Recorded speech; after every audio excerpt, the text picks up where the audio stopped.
Amen? Takot tayo sa sunod na araw. Pero tandaan natin, ano sabi ng Diyos sa ibang Evangelyo, tingnan niyo ang mga ibon sa himpapawid. Hindi sila nagtatrabaho, hindi sila naghahanap buhay, ngunit sila nabuhay. Kayo pa kaya na mga anak ng Diyos, kawangis ng Diyos, hindi kayo mabuhay? Amen? Amen. Ang problema lang sa atin, nagdududa tayo para bukas. Tandaan natin, God will provide. Amen?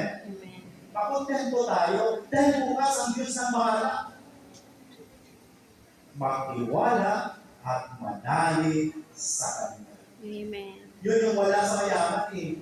Napayaman siya pa napayaman, gamit siya dahil pinagandaan niya yung kanyang kinabukasan dahil ang Diyos niya ang kanyang yaman. Pero kapag may Diyos tayo sa buhay, tayo tagapagmana ng kaharian ng langit. Tayo ay mayaman sa buong mundo. Dahil ang Diyos na ating Panginoon ang siyang pinanggalingan ng lahat ng biyaya.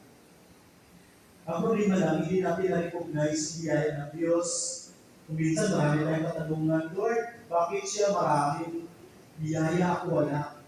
Lord, bakit yung kapitbahay ko maraming mga natanggap, bakit ako wala? Tandaan natin mga kapatid, siguro busy at